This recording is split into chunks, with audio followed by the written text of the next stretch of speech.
You have to be the hero of your own story, and you can do that. 90% of it is just showing up. Get there and start working. Like, you're not going to feel perfect every day.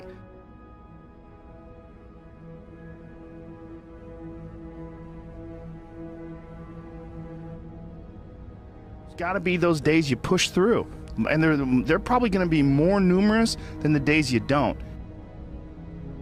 And so the benefit of discipline in my eyes has always been that through discipline, I get things done. Write down everything you want to do. This is what I want you to do. Write down what you would like to fix about your life. And then just, if you're 30 pounds overweight, you want to lose 30 pounds? Do it the right way. Go start eating vegetables, monitor your calories, write down what you eat, exercise every day, force yourself to do it. The brain is the general, the troops of the body, and you get up and you do it. And then you get to write it down. Our bodies, for whatever reason, most people, their associations are to avoid anything that's uncomfortable.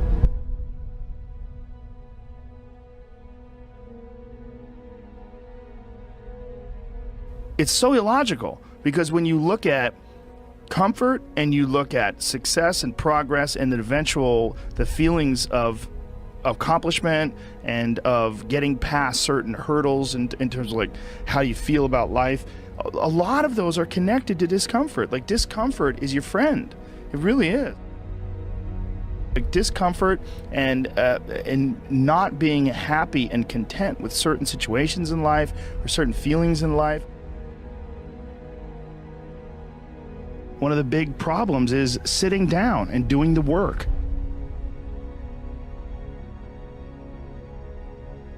And he labels it like an enemy. He calls it resistance, you know, and that you have to sit down, you have to overcome resistance, and that the pro goes to work. And it doesn't matter if you're sick, doesn't matter if you have kids, it doesn't matter what, you're a pro and you go to work. And that just, it puts it in your head that this is what I do. You have pride in that. And then when you are in front of that keyboard and you look down the count, it says put 1,000 words in, you're doing the work. Yeah. And out of that work, gems blossom. And it's about resistance that people feel when you know you should write, or you know you should paint, or whatever you should sculpt, whatever these things are that you pursue. And that there's this thing that comes up that tries to keep you from doing that. This resistance. You're not a hero in your own eyes. You're not someone who you respect.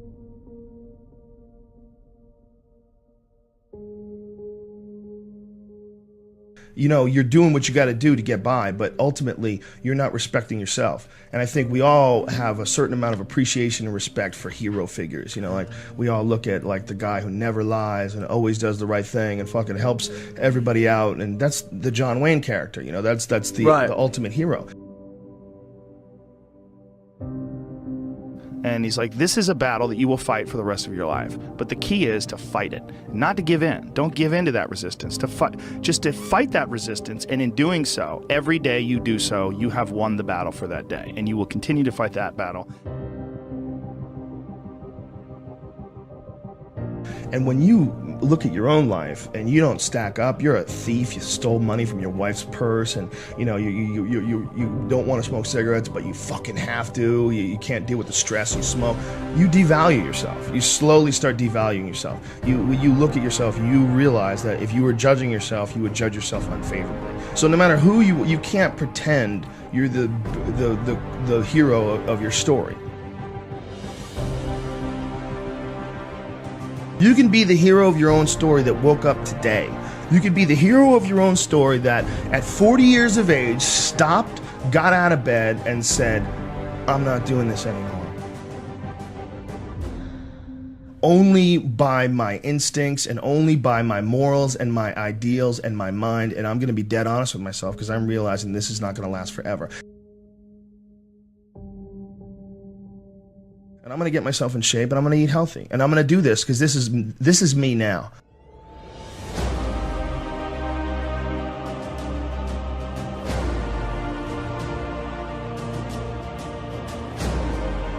I decide that this is me. And people have to realize that you are not your past. You are not all the times you fucked up. You're not all the times you were drunk. That's not you. What you are the person who's learned from a great deal of experience. When you're alone with your thoughts, you get an idea of what your thoughts actually are.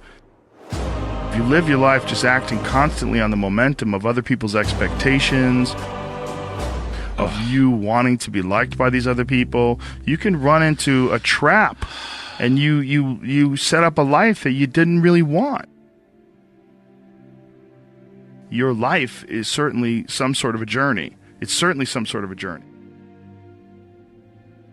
And we have to all be aware that when we're making journeys, we're not going to always make the right steps. And sometimes you have to back up and try again. And if you're in a position where you can't back up and try again, you've trapped yourself. Because people define themselves by the past. Instead of thinking about who they are now, instead of they still look back at a mistake they made and don't just get past that mistake, grow and learn, but dwell on it. Think it defines them. I mean, there's definitely pitfalls in life. You're going to run into them. We all are. No, you can learn and grow if you survive. Somewhere along the line, they didn't face enough of the adversity to realize that there's sometimes you just got to get up and get shit done. There's sometimes where you have to fucking pull yourself up and you have to push forward even if you want to stay in bed. Having that safety net just provided him with a way to stay in bed, kept him weak. Have an opportunity. Every time things go wrong, every time things feel terrible, you have an opportunity to learn from whatever makes you feel terrible and never allow it to happen again. Push forward. The system will set out honeypots for people to get trapped in. The system will set out the ideas of retirement, the ideas of the golden years, providing you benefits, providing you a healthy work environment. Why? Well, because they want people to work for them. They don't want people to realize their own dreams and escape. They want to set it up so that you stick around in some sort of an unsatisfying world. It's up to you to see that video game problem, to see that issue as it comes up on the map. And no, I think this is a right turn. To see all the problems that could potentially lay in front of you and calculate your future. And then also look around at all the people that didn't do it and look at the misery that they're in and learn that you don't want to be like them.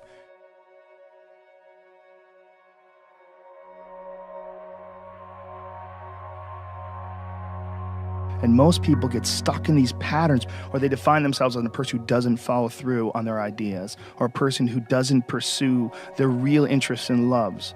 You define yourself by that. Well, I guess I start things and I quit. No, you don't. No, you have started things and you quit. And it gives you a horrible sense of regret that's made you define yourself by that. You don't have to do that.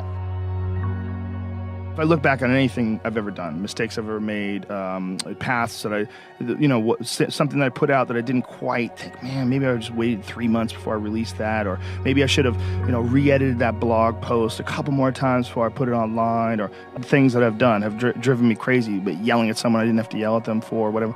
But the most important thing is always for all people to recognize that you're not who you were a year ago. You're not who you were 5 years ago. You're not who you were last week.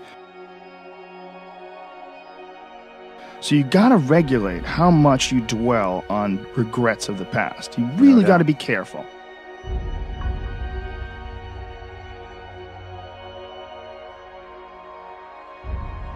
It's also directly proportionate to the amount of hardships that people face in life, their ability to face hardships. And there's a lot of folks that live life on a cushy cloud of marshmallows and bullshit, and then one day something goes wrong. And then look at the people that have kind of taken chances and navigated their way. What did they do differently than you?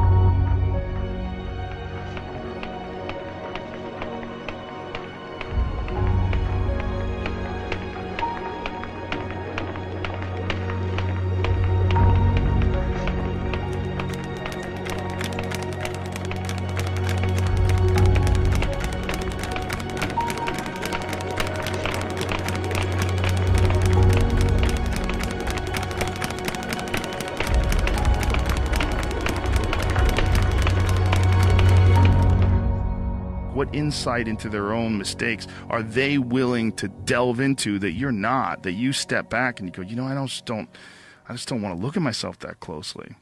But the person who's able to look at themselves the closest is going to get the more rational results.